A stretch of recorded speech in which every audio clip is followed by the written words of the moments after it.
My daughter called crying, "Dad, Mom's boyfriend hit me." I was 800 kilometers away. Then I heard him in the background, "Tell your father he's next if you don't shut up. Dad, Mom's boyfriend hit me." My daughter Emma's voice came through my phone at 9:47 p.m. on a Tuesday in March 2024, and it wasn't her normal voice, not the bright 13-year-old who texted me memes and complained about math homework. This voice was ragged, broken, soaked in tears that I could hear even through the cheap hotel Wi-Fi connection that kept cutting in and out. I was in a Hampton Inn in Thunder Bay, Ontario, 800 kilometers from our home in Mississauga, on a work trip for the engineering firm where I'd been employed for 11 years, presenting pipeline safety protocols to a client who'd insisted on face-to-face meetings because they were old school that way. "Emma? Sweetheart, what happened?" I sat up so fast my laptop slid off the hotel bed, hitting the carpet with a thud that the people in the room below probably heard. My heart was already racing, that parental instinct that knows when something is deeply, fundamentally wrong.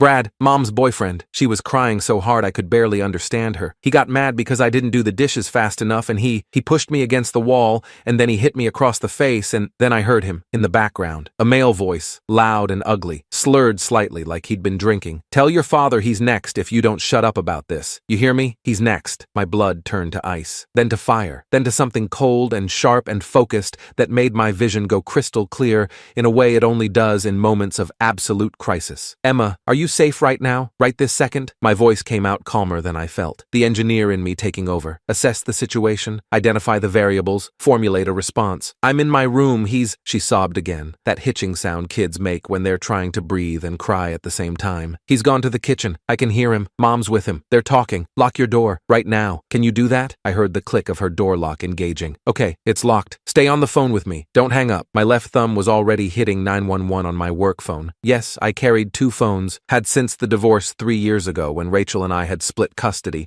and I needed to be reachable at all times, while my right hand kept Emma on my personal cell pressed to my ear. "Police came by earlier," Emma whispered, and that sentence made my stomach drop through the floor. "About an hour ago. I called them the first time, but Mom sent them away. She told them I was being dramatic, that I was acting out because of the divorce, that I was trying to get attention like I learned it from you." Of course she did. Of course Rachel would gaslight our daughter to protect her violent boyfriend. Of course she would use our custody battle, the one I'd lost partially because the judge thought I was too controlling and overly involved in Emma's life, against both of us. "Is there a mark? Can you see where he hit you?" I was talking to Emma while the 911 operator in Thunder Bay was asking me to state my emergency, and I was trying to explain that my daughter was being assaulted 800 kilometers away, and I needed them to dispatch to an address in Mississauga, which wasn't even their jurisdiction. My cheek is red, really red, and my arm where he grabbed me, there's like a handprint. It's already turning purple. Her voice got smaller. "It hurts, Dad. It really hurts. I know, baby, I know.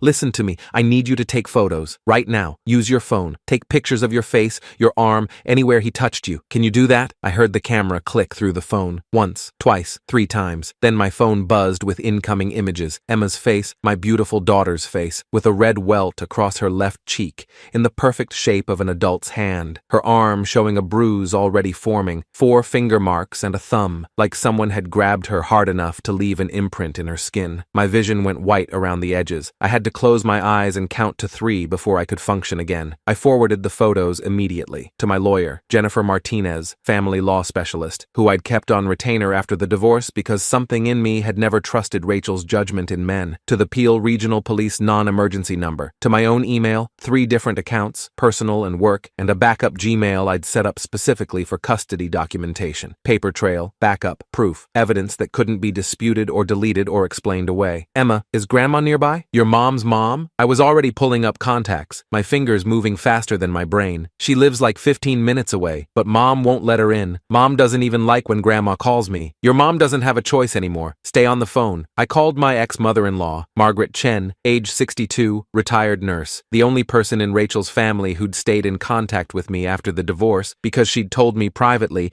that she thought Rachel was making poor choices and needed to grow up. Margaret picked up on the second ring. "David, it's almost 10. Brad hit Emma. She's locked in her room. Rachel sent the police away. I need you to go there right now. Force entry if you have to. Call for police backup if Rachel tries to stop you. Don't let her gaslight Emma. Don't let her minimize this. I'm sending you photos right now." Silence for 3 seconds. Then Margaret's voice, sharp and clear. "I'm getting my keys. I'm calling my sister to come with me as a witness. We'll be there in 12 minutes. I merged the calls. Emma, Margaret, and my sister Jessica Jessica, who lived 20 minutes away and who I'd frantically texted to get to Rachel's house now, Emma in danger. Three-way call, all of us connected. Emma able to hear her grandmother and aunt mobilizing, able to hear that help was coming, that she wasn't alone. I can hear Grandma's car, Emma whispered, after what felt like hours, but was actually 9 minutes according to the call timer. She's pulling into the driveway. Mom's yelling at her through the window. Stay in your room until Grandma gets inside. Don't open your door until you hear her voice right outside. I had been preparing for this for months, not consciously. I'd never wanted to believe Rachel would put Emma in actual danger. But little things had accumulated like evidence at a crime scene. Emma flinching when Brad's name came up during our FaceTime calls. Texts from Emma that sounded off, too formal, like she was being monitored. A private investigator I'd hired 3 months ago, Michael Torres, 20 years experience, former Toronto police detective, who dug into Brad Morrison's background and found a history that made my hands shake. 2 domestic violence arrests, 1 conviction, a restraining order from an ex-girlfriend, probation terms he'd technically fulfilled but had pushed right to the edge of violation. I'd filed an emergency custody motion 3 weeks ago, quietly, through Jennifer. A motion that cited concerns about Emma's safety and her mother's care, and evidence of an unsuitable romantic partner with a criminal history being introduced into the child's home environment. It had been sitting in the system, waiting for a hearing date, waiting for evidence concrete enough that a judge couldn't ignore it. That waiting ended tonight. Jennifer, I said when my lawyer picked up. She'd given me her personal cell for emergencies exactly like this. Now, expedite the motion. My daughter was just assaulted by Rachel's boyfriend. I have photos, timestamps, a recording of him threatening me. Police are on scene right now with my ex-mother-in-law forcing entry. This is the emergency we needed. Give me 10 minutes, Jennifer said, and I could hear her already moving, keyboard clicking in the background. I'll call Judge Morrison's clerk. Yes, I know it's late. This is exactly what emergency motions are for. I'll get you a hearing. Tomorrow, if possible. The next 30 minutes happened in fragments. Margaret forcing her way into Rachel's house with her sister Linda as backup, both of them over 60 but apparently capable of intimidating Rachel into submission through sheer maternal authority. Emma unlocking her door when she heard her grandmother's voice. Police, Peel Regional, 2 officers, arriving because Margaret had called them from Rachel's driveway,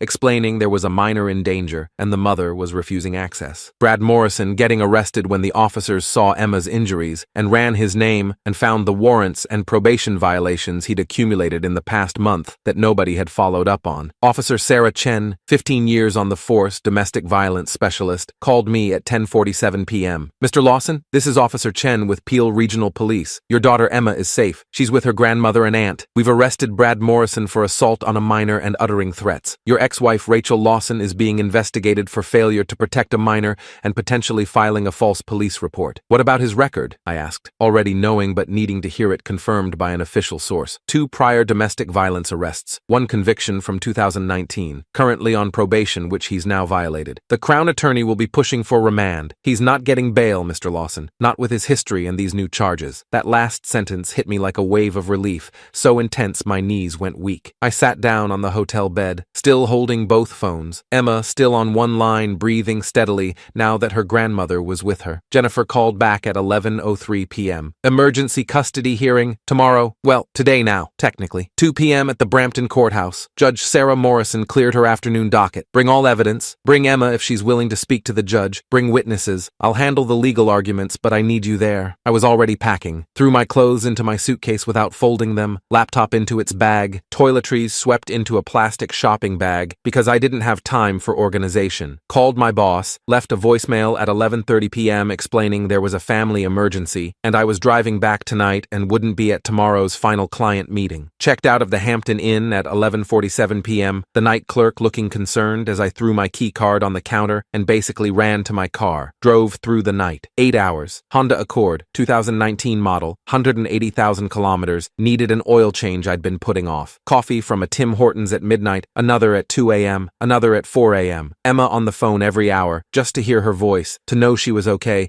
to remind her I was coming. Margaret texting updates, Emma's injuries photographed by police, medical examination scheduled for the morning, victim services coordinator assigned, Rachel locked in her bedroom and refusing to come out or speak to anyone.